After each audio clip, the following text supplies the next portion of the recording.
रातभर मी देवेंद्र फडणवीसचा माणूस होतो. आता तिथून सुटन आणि तुमच्या गळ्यात गुंतणार आहे मी. आता महिले फरफट चालू आहे. मी ज्याला भेटायला जाईन त्याचाच माणूस आहे म्हणते ती. पण माझी प्रामाणिक भूमिका असती, जिथं जिथं समाजावरती अन्याय होईल त्या त्या ठिकाणी आम्ही सगळेजण धावून जातो. त्याच्यात मात्र कसलीही काटकसर आम्ही कधीच करत नाही आणि कधी करणार सुद्धा नाही. बच्चू भाऊ बसले होते त्यावेळेस आम्ही सगळे गेलो होतो. ते मग भाजपचे होते तरी आम्ही गेलो होतो.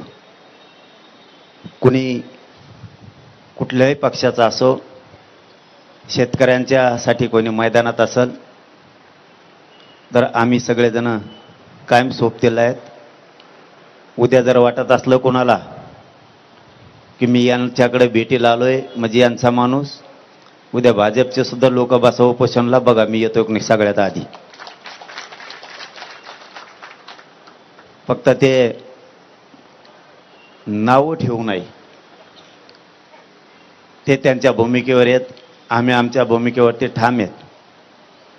भूमिका शेतकऱ्याची आपण सगळ्यांनी बळ दिलं पाहिजे. त्यांनी मला एक आत्ता GR दाखवलाय, त्याच्यात त्यांनी सांगितलंय शब्दाचा खेळ कसा असतो. भाऊ 3 वर्ष झालं मी तेच बघून बघून बेजार झालोय. कुंकड कानान कुंकड मात्र हानतेन तळाला मिळणे मग अवपोषण करू करू फेस पाडीलाय त्यांनी. तुम्हाला तर त्याच्यातलं लवकर कळलंच पाहिजे कुंकड काय हो केलंय आणि काय नाही ते. आईला पण मग एक प्रश्न आहे राव, तुम्हाला उपोषणला बसायची वेळच नाही यायला पाहिजे. मोदी साहेब पवार साहेबाला तांब्या भरून पाणी देते.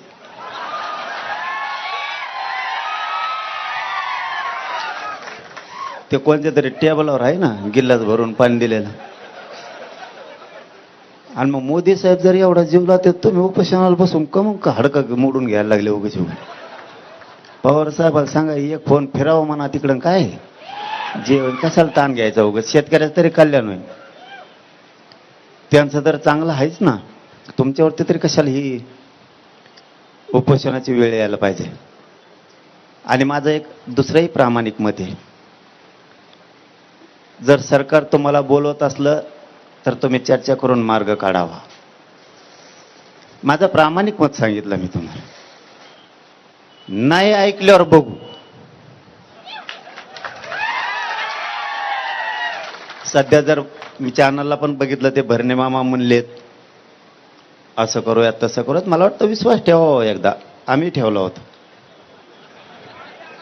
आयला तसं नाही रे, तुम्ही हसू नका रे, पोट्टे असे आहेत ना, मग तसा विश्वास नाही रे. एकदा त्यांची पहिली सुरुवात आहे.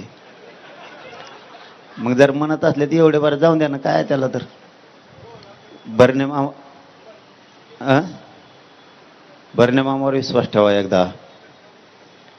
आता आणखीन महाजन साहेब येणार आहेत म्हणले आता, एकदा जाऊन द्या, ठेवा विश्वास. काय आमचं बरं चाललं हो, पण सध्या आमच्या आत्ताशिक मागण्यात 3 वर्षात मान्य केल्यात, म्हणून मी आत्ताशिक त्यांना बरं म्हणायला लागलो. तरी त्यांना दाखवता आज जोडी तुक्का कळणू इकडे गेल्यावर. कारण आता सध्या GR काढणं चालू आहे शिक्षणाचे, मराठा आणि कुणबीचं मंत्रालयाचं काढणं चालू आहे. आता चांगलं काम करतात म्हणल्यावर चांगलं म्हणायचे मला सवय नसतं, नंतर लयत असतो मी घोडे. त्यामुळं खरंच सध्या काम करतात, त्याच्यामुळे मी काय सध्या बोला ना हवा त्यांना. परत तुम्ही म्हणता फुटला काय चाललंय. सध्या आपले विखे पाटील साहेब काम करतायत, ते GR काढायलेत. आमच्यामध्ये वरगडाला लाड भाऊ आलेत, प्रसाद लाड साहेब. त्याने आधी मला चांगले घोडे लावले, मी बी त्यांना रेटून लावले होते तेवढे. आता आम्ही पक्के मित्र झालो ह्या निमित्ताने. कमीत कमी आता विखे पाटील साहेब आणि प्रसाद लाड साहेब चांगलं काम करायला लागलेत. म्हणजे आमच्याबद्दल बोलतो बरं का, तुमच्याबद्दल नाही. आमचं चांगलं चाललंय, GR काढणं सुरू झालंय. त्यामुळे आम्ही शाबासकी पण दिले. तितक्या मोठ्या मनाचे संस्कार आमच्यावरती आमच्या समाजानं केले सुद्धा. आणि राहिलेले कामं ते 22 तारखेपर्यंत करतोयत म्हणलेत. मग मला विश्वास थोडा पडला त्यांचा, म्हणून तुम्हाला बी ठेवा म्हणलो आल्या सरशी मी. म्हणजे आता आऊत हाणायला उभा राहिलो तर सगळंच आऊत हाणायला लागलो तर आपण. जर सरकार शेतकऱ्यांच्या बाजूनं तुमचा शब्द ऐकून जर पॉझिटिव्ह काही निर्णय घेणार असाल तर तुम्ही घ्यावं, चर्चेला जावं. उपोषण लय करू नका, लय बेकार आहे उपोषण. तुम्हाला काय सांगा भाऊ, तुम्हाला आता कळन. आता तुम्ही बसलात ना, तुम्ही एक 2-1 महिन्याने मला फोन केला करा, परदेशी केलता ना तसा 2-1 महिन्याने करा. तुम्ही म्हणते ना यायली उगच बसलोय, तिच्या यायला वैतागच झालं. कारण चांगल्याच चांगल्याच्या बरगाड्या मोडा त्या भाऊ, लय बेकार आहे. मी आत्ता गाडीत गोळ्या घेतल्या बार्शीच्या पुढं आल्या, इतकी प्रचंड आग होती. ठीक आहे तुमचे तळमळे शेतकऱ्यांसाठी, त्याबद्दल तुम्हाला 100% मार्क आहेत, त्याबद्दल काही दुमत असायचं काही कारण नाही. पण इतकं अवघड आहे, माहीत हाडकं ना हाडकं पूर्ण ढिसूळ झाले. मी कधी मरल काय होईल सांगता सुद्धा येत नाही, इतक्या वेदना आहेत मला. माझ्या शिरा सुद्धा हडकालच्या टाकल्या. सरकारी डॉक्टर हो किंवा माझा खाजगीतला हो, कोणालाही सलाईन लावण्यासाठी शिर लवकर सापडत नाही. एवढं जीवावर बेतण्याचा विषय उपोषण म्हणजे. कोणत्या क्षणाला